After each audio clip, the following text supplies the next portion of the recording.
front doors of the federal courthouse here in Alexandria. That appears not to have been the case. There are other entrances, a garage entrance, a back entrance as well, which might make sense given how many spectators are out here for really what is an unprecedented event today.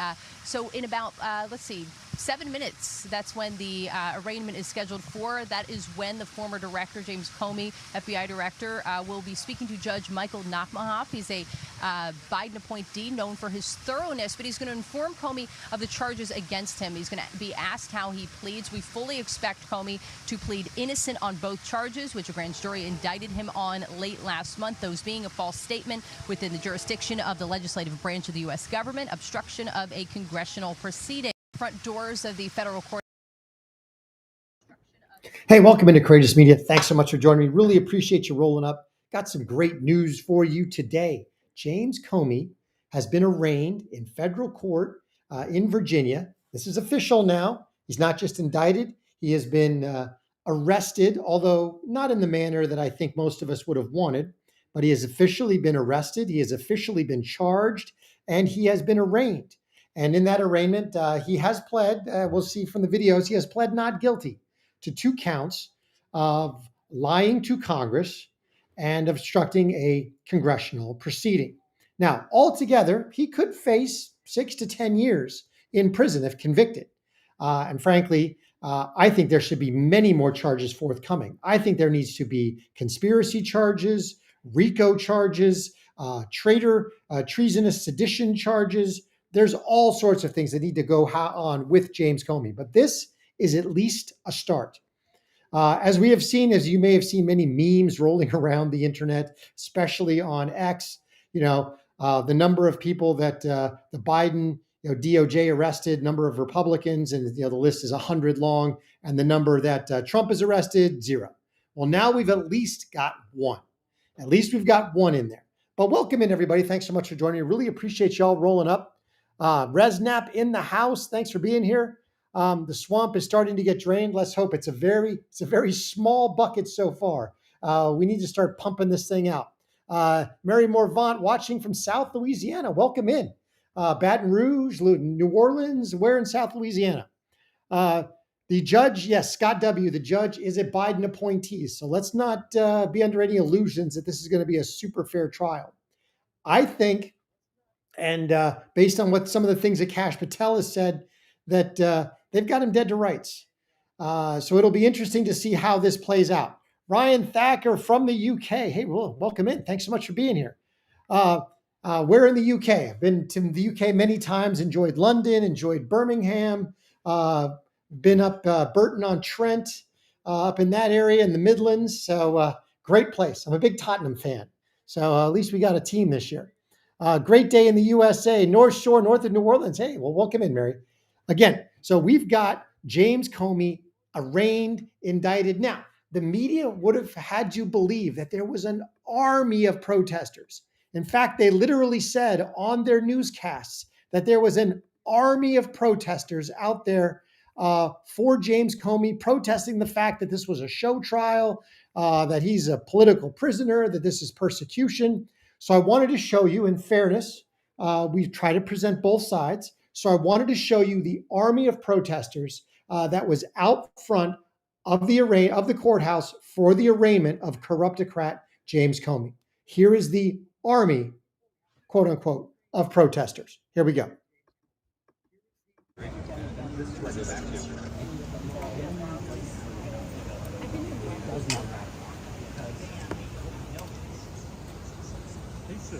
Wow. Okay. That was absolutely massive. That was an impressive showing. In fact, we're going to watch that again.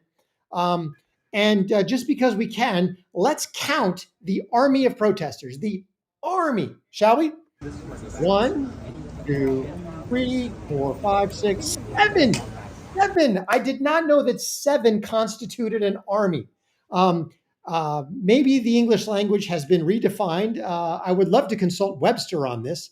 Exactly how many is an army? I think it's a few more than 7. Because everybody back here, these are all press people. All the tents in the background, that's all press setup. None of that is protesters. You saw the army of protesters right there. There they are. Yep. a ragtag group of geriatric misfits. They couldn't even get a Gen Zer in there.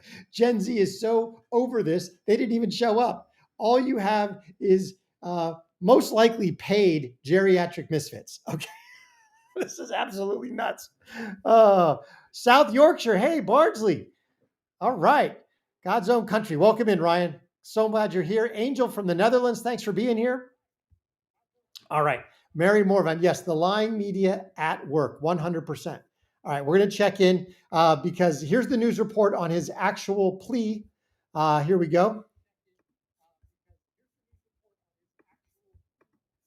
FBI Director James Comey in front of a judge moments ago in a hearing that we did not think would last long, and apparently that is the case. He has entered a plea of not guilty to 2 charges, federal level now. Our producers inside the courtroom say the former director accused of lying to Congress, obstructing a congressional proceeding, entered the plea moments ago in front of the judge, Michael Nachmanoff, appointed by Joe Biden.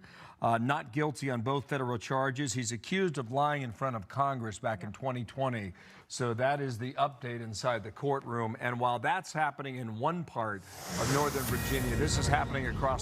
FBI Director James Comey in front of a judge moments ago in a hearing that we did not think would last long, and apparently that is the case.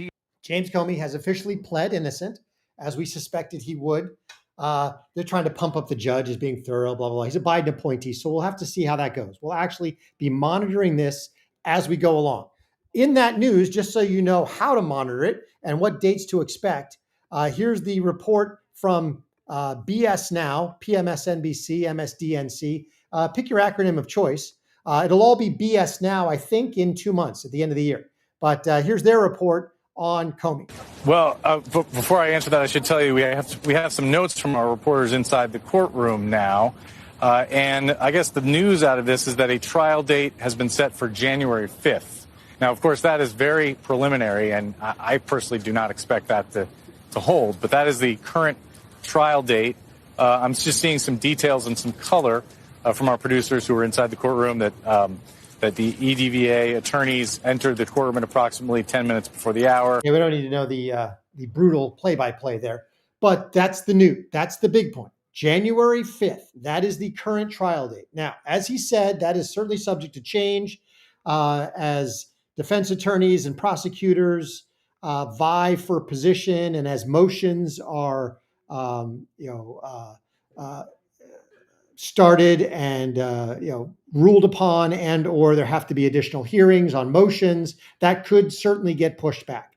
So I would not expect him to actually go to trial on the 5th, but that is the initial trial date. So we're not 12 months out, most likely. So there'll probably be some motions. I'm sure that the defense attorneys will at least, they'll have their obligatory, essentially motion to vacate.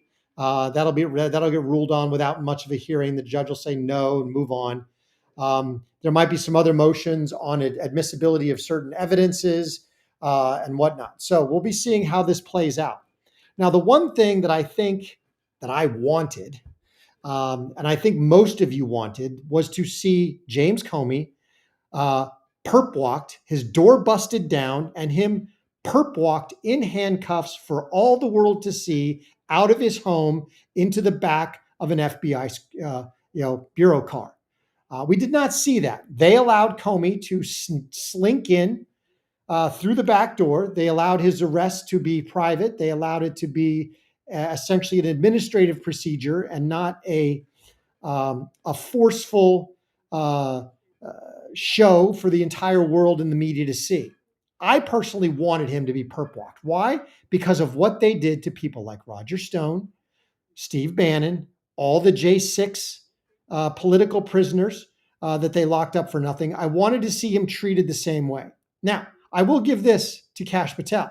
Where he could have gone low, he decided to, no, we're going to maintain decorum. And he may have thought it's better this way for whatever reason. I don't know why. I would have perp walked him, I think. But that could be me just wanting vengeance. Now, one of the things that Kash Patel did say was that he said, we're not doing any of this. And this is a paraphrase. He was quoted. He was on a couple news programs. He said, we're not doing any of this for show or for public spectacle. He said, we're doing everything we're doing to get results. The only thing that matters is results. Really, the only thing that matters is James Comey in prison in an orange jumpsuit and hopefully singing for his supper in order to avoid prison. I would be more than happy for James Comey to avoid major prison time as long as he rolls over on everybody else involved and we prosecute another 200 people on seditious conspiracy and RICO charges. Traitorous conspiracy, seditious conspiracy, RICO, all of the above. We see that, I'm more than willing to grant Comey a pass. But until that happens, no.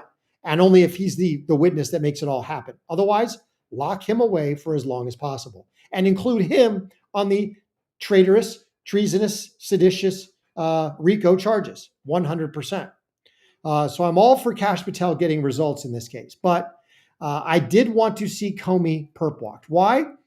Most importantly, there's a very, it's not a famous quote, but it's been paraphrased many times. It's not enough for justice to be done. It is only enough if justice is done and seen to be done justly. In other words, justice just can't be done. It has to be seen by the public, by not only the good public that wants to see justice done, but as a deterrent by the bad public for every other person who would think, I'm going to go do the same thing. No, they need to see the consequences of their actions should they engage in such behavior. But let me know what you think in the comments. Really shook hands with the Comey team, Lindsey Howell. Everybody rolling up. Mary Morant, love Kash and Trump's cabinet. Me too. It's the best cabinet we've had in 60 years by far. It is absolutely amazing what they're doing. They have actually arrested somebody. Now we need to see Monica MacGyver from Maryland. I believe it's Maryland. She needs to be actually formally charged and arrested and arraigned, and the entire thing, the entire prison trial, displayed for the public to see. We need to see all this happening. Letitia James needs to be on this docket, plus hundreds of other people. Please, thanks everybody for rolling up so far. We got another segment we're going to get to, another story, which is even bigger, I believe, than this one, but somewhat related. In the meantime, if you could, please smash that like button for me. Hit the thumbs up, that like button. Let us know how we're doing. Comments for the algorithm are very much appreciated because that helps us overcome the YouTube algorithm, which has had us in a box for a year now. But we are trying to break out and we need your help. Please like, comment, subscribe, share Courageous Media with everybody that you know. Get other people to watch it to the end. We really appreciate everybody being here. Now, the bigger story, I think, and some of you may have seen inklings of this, but this is getting wider and bigger as we go. So to lay the groundwork for this, let me check in with Tommy Tuberville, U.S. Senator, as he lays out some of the groundwork on this. Here we go.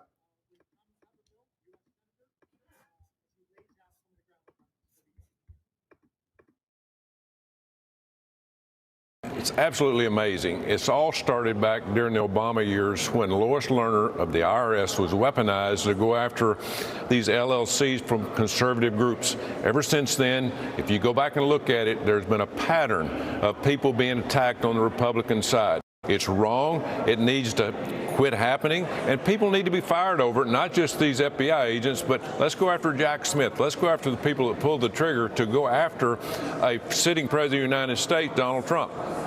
It's 100%. Tommy Tuberville is absolutely right. Now, in case you don't know this story, it has now been broken by several news organizations.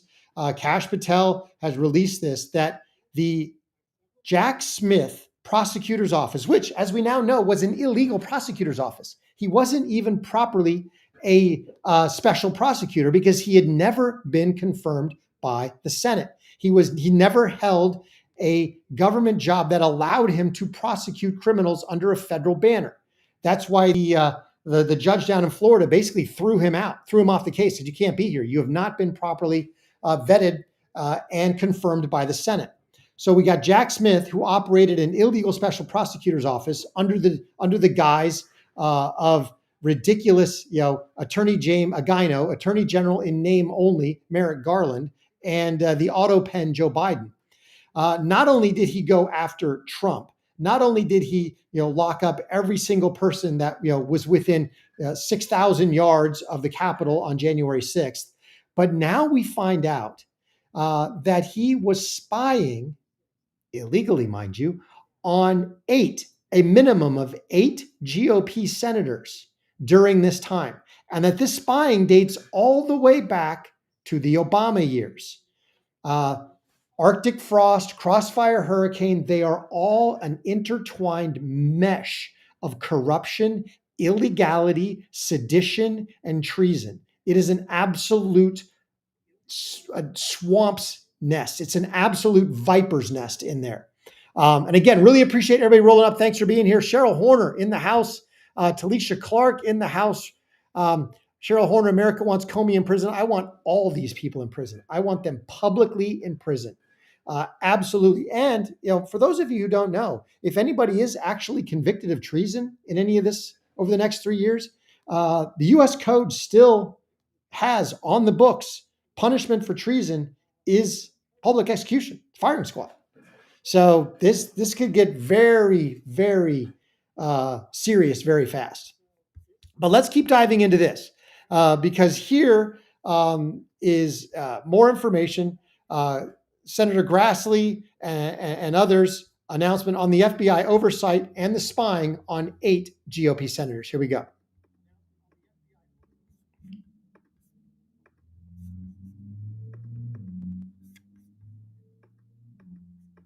First of all, I want to thank Senator Grassley. It is because of his relentless advocacy for whistleblowers that a lot of this information is surfacing right now. We wouldn't know about the list of 100 Republican entities that were targeted by Jack Smith's Arctic frost investigation. I don't think we know about this as well. So we need whistleblowers. I think Dan Bongino and other folks in the FBI, they don't know where all the records are hidden. They still don't. They're not necessarily getting 100% cooperation. But this is outrageous what has happened. I just want to give you a timeline of this. I think you've already got the FBI sheet that shows the number of members of Congress that were targeted. Representative Kelly, Senators Graham, Haggerty, Hawley, Sullivan, Tuberville, myself, Senator Lummis, and Blackburn. Now, this memo was dated September of 2023. To put it all into context, the Mar-a-Lago raid occurred in August of 2022. Jack Smith announced the indictments against President Trump in August of 2023. So this is almost 2 months later. They're casting this net, this fishing expedition against members of the Senate and the House. Again, I've been investigating this with Senator Grassley. This doesn't surprise me, but it should shock every American of what the Biden administration has done. And by the way, this is the first time I was targeted by the FBI. Under the Obama administration, the same thing happened to both Senator Grassley and I. As part of the Foreign Influence Task Force, we were giving a briefing to try and convince us that the Hunter Biden laptop was no big deal. So the spying on senators goes back to Obama. It gets ramped up during the Biden years, during the auto pen Biden years of tyranny, when hundreds of Republican Congress, politicians, aides, members of Trump's inner circle, lawyers, whatnot, were arrested, arraigned, tried, many of them. Roger Stone, Steve Bannon, both going to prison, Carter Page, all the nonsense with General Flynn. You got 1,600 political prisoners who, even if you count the quote unquote violence, and I put that in quotes because we now know that there were 300 agents, federal agents in there instigating this. There were trucked in Antifa members. This whole thing was a false flag setup. But even if you count the people who actually engaged in some level of violence, of those 1,600 people, you could have tried like 4. That entire thing was a political prisoner dragnet to try to essentially end the MAGA movement and any hope of the Republican Party ever making a comeback. And that has all backfired and blown up in their face. And now we are finding out just how deep the rot goes. They are illegally spying on GOP senators. It goes all the way back to the Obama years, and it gets even worse. This is absolute bombshell stuff. There need to be prosecutions. There need to be trials. There needs to be accountability. There need to be prison terms, hundreds of prison terms for dozens of years.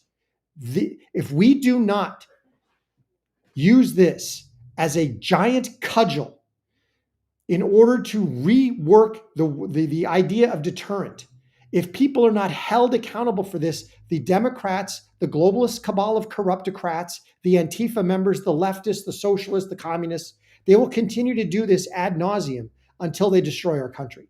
This is the time for accountability. Everybody who is involved in shenanigans like this needs to be held accountable via the judicial process. And it needs to be harsh, absolutely brutal. Now, I'm going to dive in because Kash Patel was commenting on this. Now that he is running the FBI, I'm hoping beyond hope that him and Bongino will restore not only credibility to that office, but that they will bring accountability to the people who deserve it. Here we go.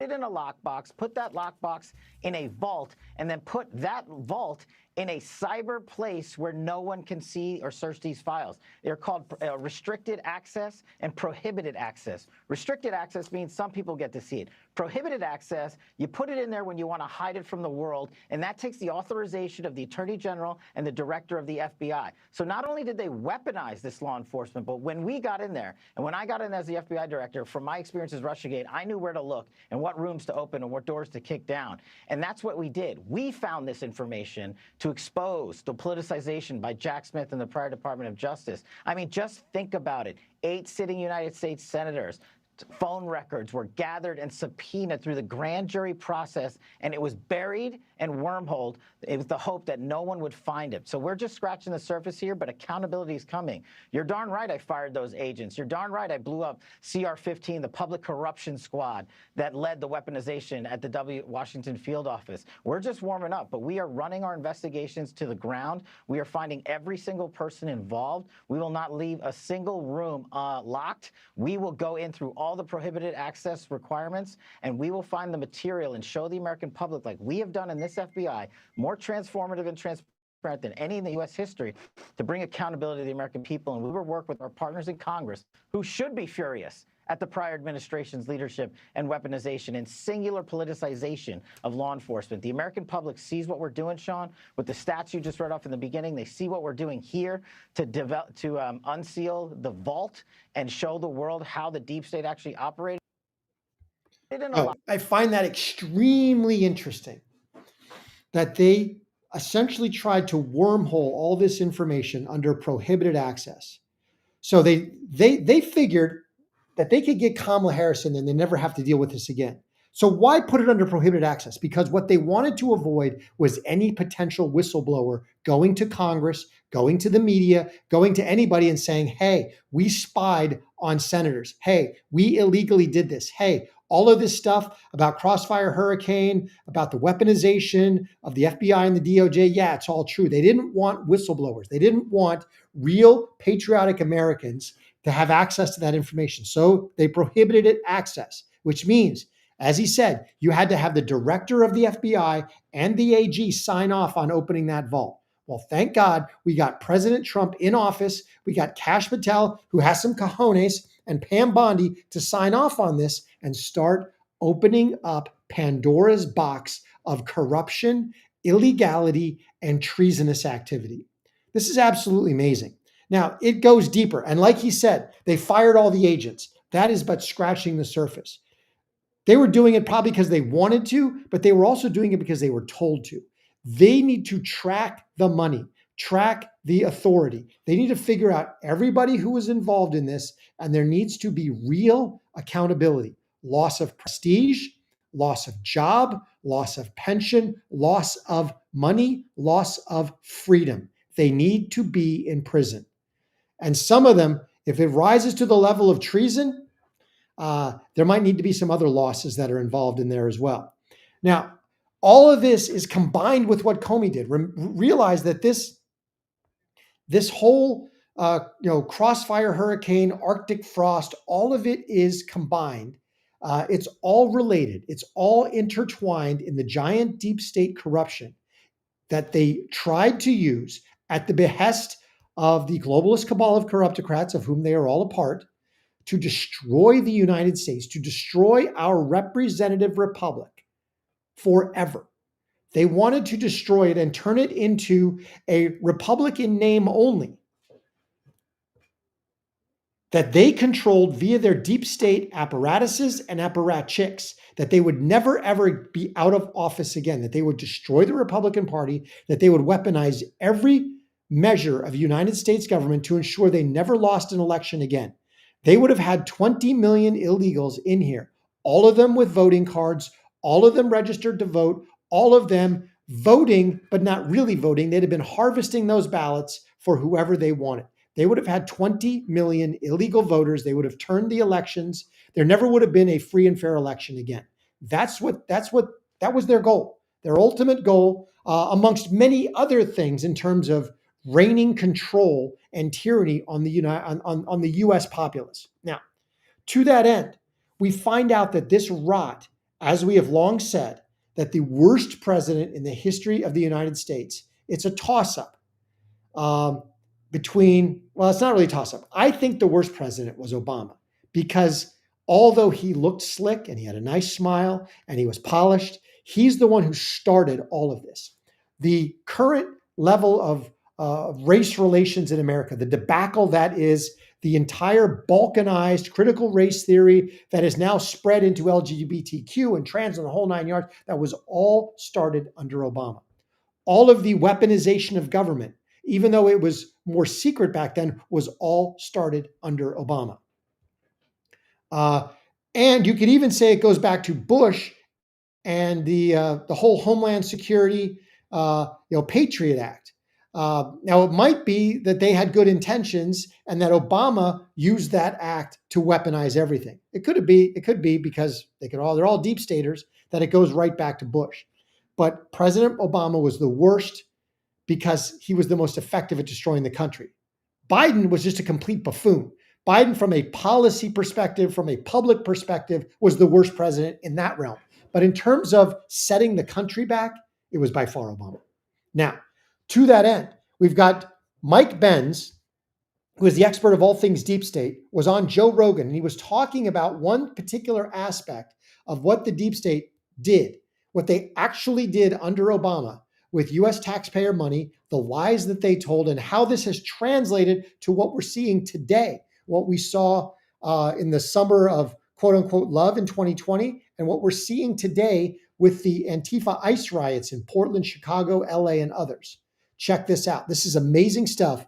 It makes the hair on the back of my head, the back of my neck bristle. It makes me angry, but it's something that the American public needs to know. And we need to be able to take action against it. As I pull that up, God has helped us save this country. Mary Vaughan, absolutely. Go Cash Go. I totally agree with you. All right, let's dive in with Mike Benz. If you haven't subscribed to Mike Benz on Twitter, do so. It is a phenomenal read. This was a scandal during the Obama USAID era. Now, we were running a number of rogue USAID operations in Cuba at the time. By the way, I have to say for the record, I'm no fan of the Cuban government.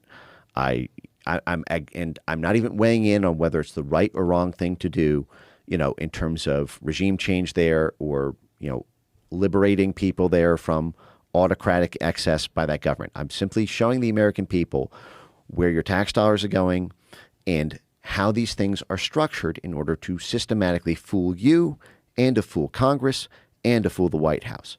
So, for example, this is, and I'll show a couple other things in a second here, but this is Zunzaneo. So if you just scroll for a second, we'll start with this, right? So it was an online social media. Just scroll up 1 second. We'll start at the top here. It was an online social networking microblogging service created by USAID and marketed to Cuban users. This was a Twitter knockoff. See, the background of this is 2009, 2014, that period.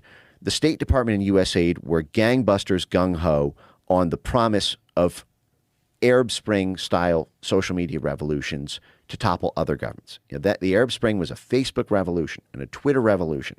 USAID pumped $1.2 billion in, and we sponsored these activist groups and these civil society organizations to learn how to use Facebook, learn how to use Twitter, learn how to use hashtags, learn how to coordinate street protests so that everyone knows where to go, what street to show up on, what kind of slogans to use in order to create the pro-democracy, predicate for it.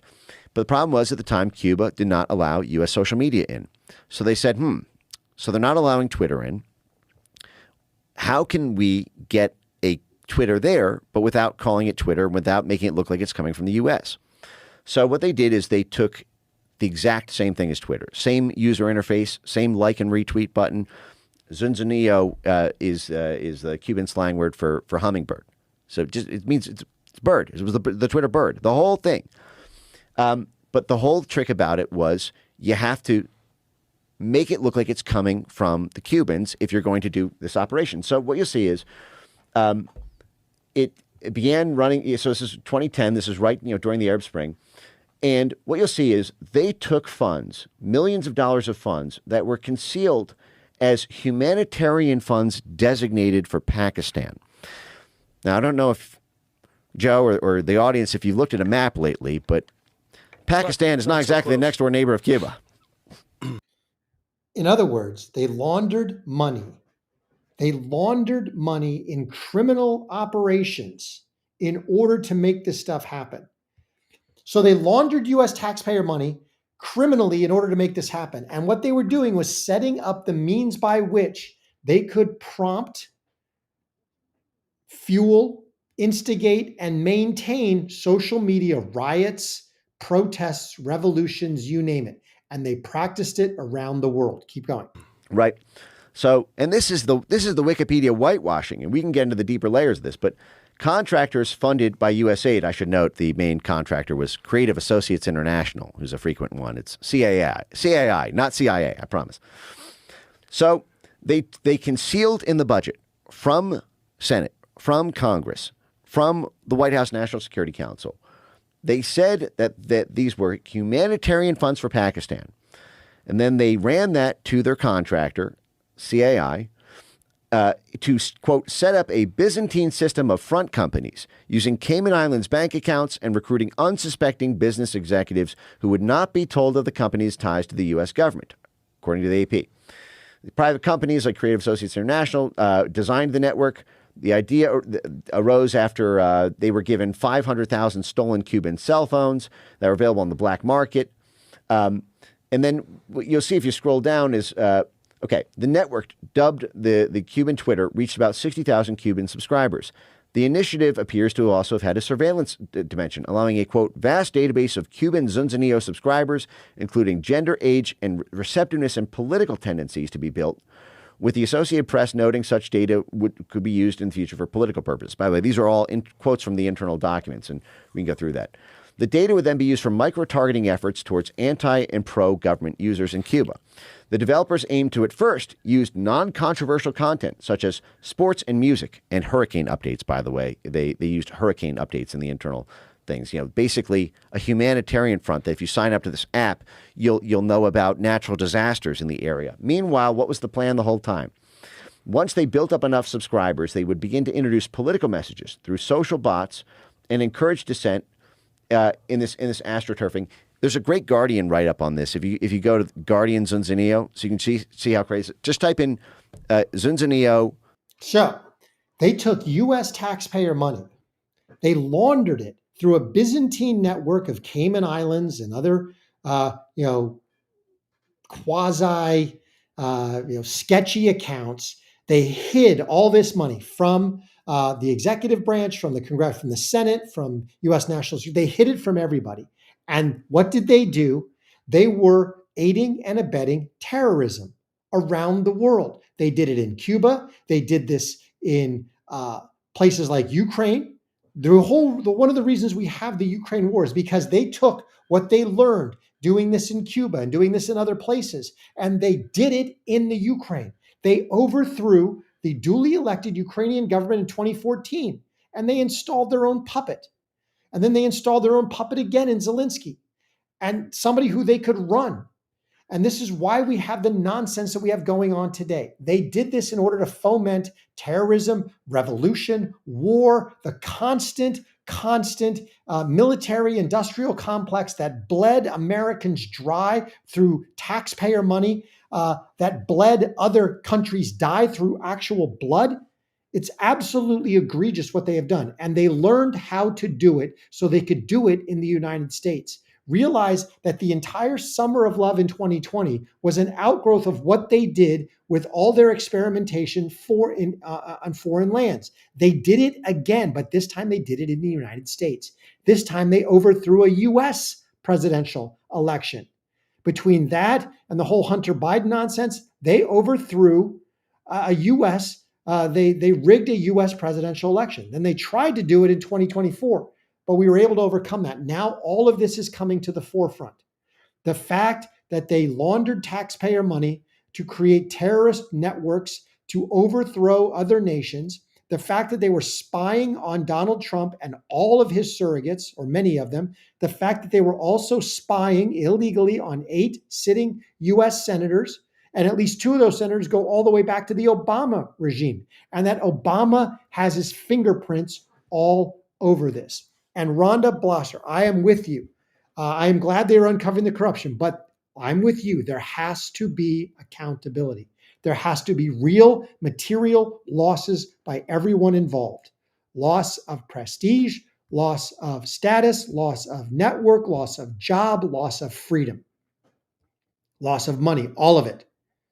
Now, just to prove that this goes all the way back to Obama, here we go. And our last little, it's not really a clip, but our last share of the day. So this is from the UK. This is President Obama authorizing Project Folsom. Permission to execute Project Folsom at the request of the US president, seeking intelligence gathering into Trump. US National Security Advisor Rice has requested that we continue our surveillance during the transition period as internal U.S. intelligence is potentially compromised by the incoming Trump administration.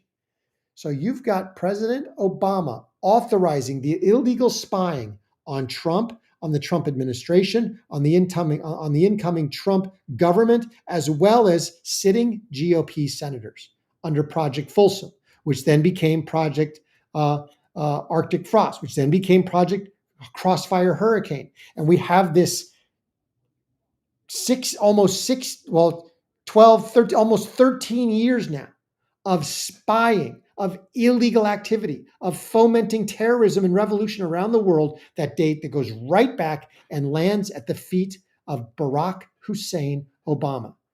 And then goes through Clinton, Rice, Brennan, Clapper, Comey, all of them. And there needs to be real accountability. I wanted you to see this. I want you to see that they are, under Kash Patel, they are at least starting to figure out just how deep the rot goes, just how bad this cancer has metastasized inside the United States government. But I am with you, Rhonda. There must be accountability. Mary Moran, they're good at deceit. It is being uncovered. As the Bible says, the truth will always come out. The truth will always expose the wicked deeds of darkness. God will make sure of that. They will all eventually come out. The question remains right now, does the U.S. government and the U.S. populace have the stomach in order to see actual justice done against all of these people? And that's what needs to happen if we want our country back in the best form that it can be. I'm with you. There has to be accountability. So help me get accountability. First, by subscribing to the channel, hitting that like button, commenting for the algorithm, but then call your congressman, call your senator, tell them I want accountability for everybody who spied on Trump, who spied on 8 sitting senators, who was involved in any way, shape, or form in the false flag of January 6th, anybody who was involved with Jack Smith, with Letitia James, with Fannie Willis, all of this nonsense. They all need to be prosecuted. They all need to have their day in court. And frankly, I think they're all guilty. I think they all need to go to prison. But they certainly need to have their day in court. Let me know what you think in the comments. I really appreciate all of you rolling up. You are amazing. Please smash that like button for me. Subscribe, turn on the notifications, and if you could, share Courageous Media with everybody that you know. Also, if you're so inclined, join us as a member of the Courageous Army. Support the channel. Hit that Join Now button. Would really appreciate everybody. Thanks so much for being here. Remember, God is good, and He is sovereign. It'll all be good in the end. Till I catch you next time.